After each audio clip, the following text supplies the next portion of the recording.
Have you ever heard the saying that you shouldn't judge a person until you've walked a mile in their shoes?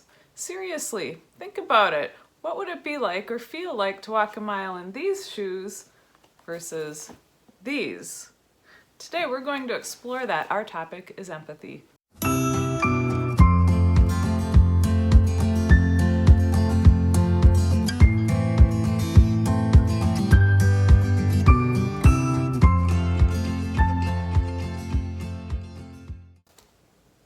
Hi everyone, I'm Jodi. I'm an art therapist and service provider for a program of the United Way of Door County called CreativeSTRIDE. Our mission is to inspire and empower Door County students and their families using creativity and wellness education. This video series is being produced in response to the Safer at Home initiative associated with the coronavirus pandemic. We're here to help support students who are at school at home. To date, we've covered a number of really cool topics, including closure, uncertainty, how to practice gratitude, and ways to explore active listening using a technique and an art project called the talking stick. Taking that a step further, today we're going to talk about empathy. Empathy is the ability to understand a situation that someone might be in and be able to relate to how they're feeling. It's literally like being able to put yourself in their shoes and see the world from their perspective.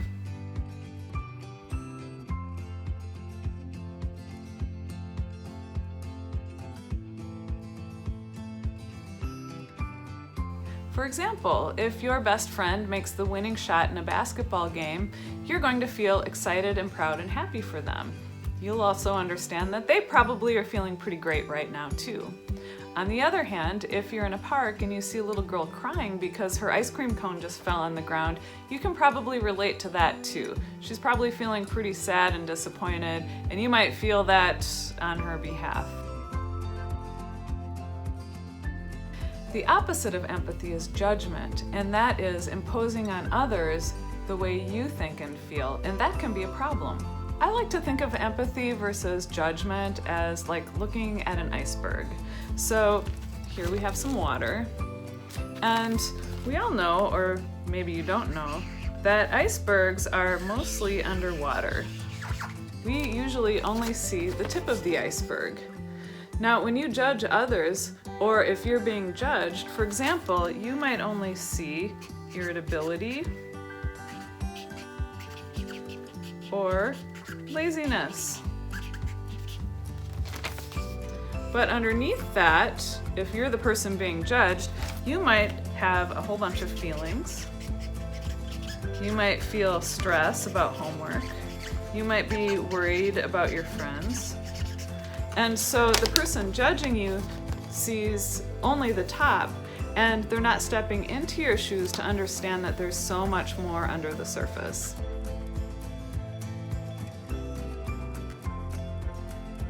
Now, as we head into week 8 of staying at home, which is hopefully almost 3/4 of the way through, this is a great time to do a mental check-in and to ask ourselves, are we seeing each other for the full picture, or are we judging just what we see on the surface? So today's activity is going to be about placing ourselves in each other's shoes, or in this case, wearing each other's hats.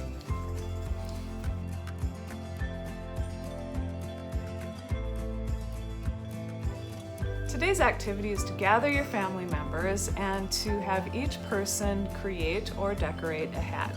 So you can make a hat out of paper or other materials, or you can just decorate a cap that you already have.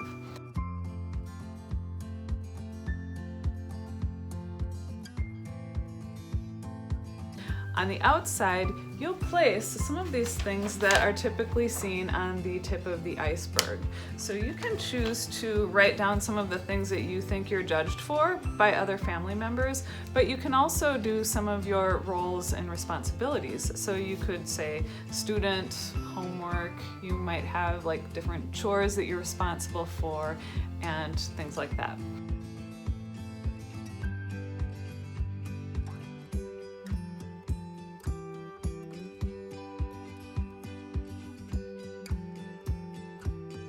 On the inside, you will place pieces of paper or decorate the things that are less seen, the things that are underneath the surface of the iceberg.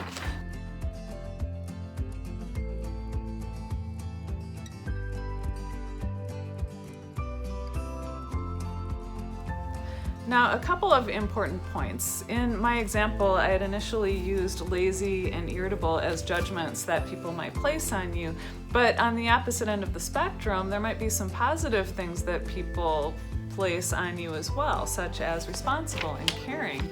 Now, that might be on the tip of the iceberg, or in this case, on the outside of your hat, but underneath that, you could feel anxious or overwhelmed, and those are the things that you would put on the inside of your hat.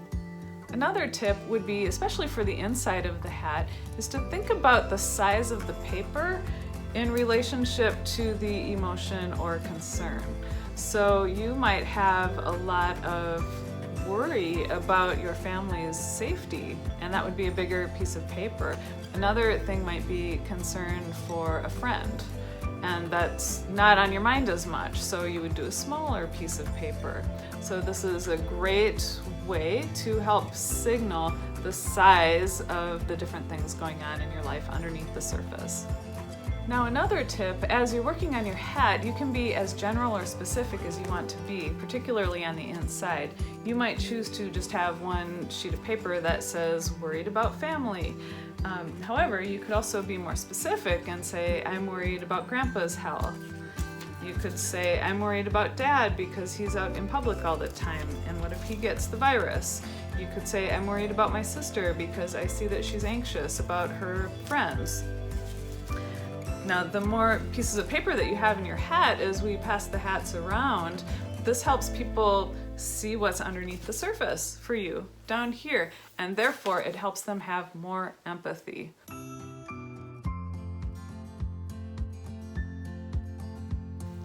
Whether or not you choose to make a hat or decorate a hat, the results will be the same.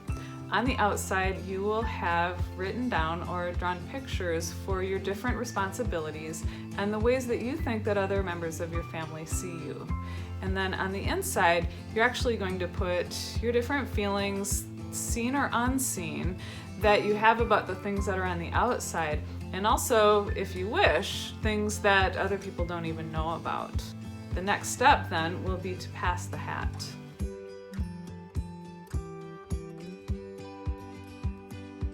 You'll be passing the hat to another family member, and they're going to be passing a hat to you.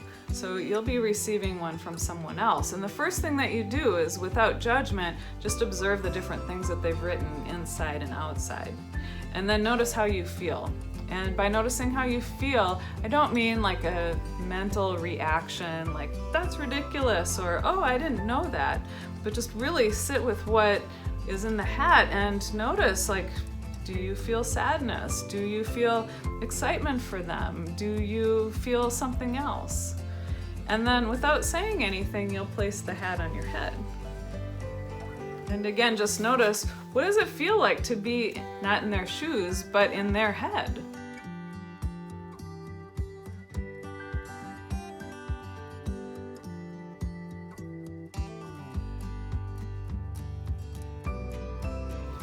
Depending on the size of your family, you might switch hats with everyone, but quite honestly, that's pretty overwhelming. It's enough to just switch hats with one person. Simply by wearing one hat, you can be reminded how easy it is to become judgmental, and also be reminded how easy it is to step back and have more empathy.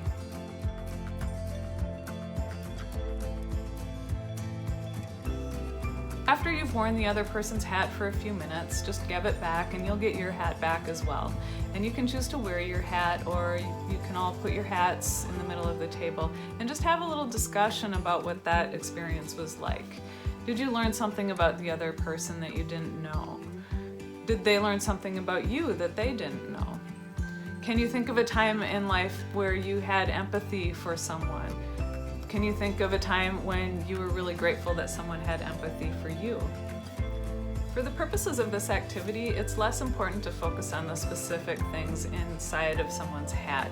It's more important to be reminded that there is always more going on under the surface for other people than what you see.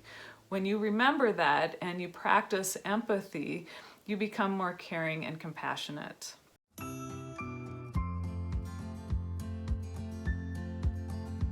Now that we've explored empathy and hopefully restored some empathy among your family members, let's talk about how you can practice empathy during listening.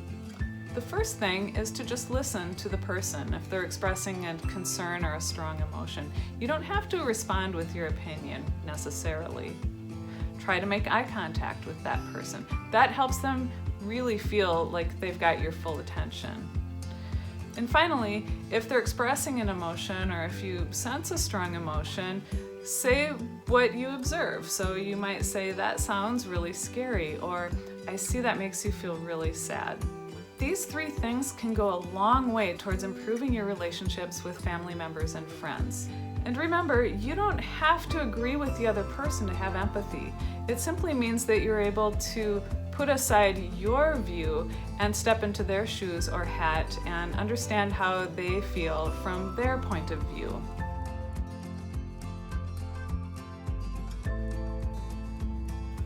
Try to remember, just like you have things going on under the surface that other people don't see, other people have things going on under the surface that you don't see. When you practice empathy, you'll find that you are far less reactionary, far less frustrated, and instead a much more caring and compassionate person.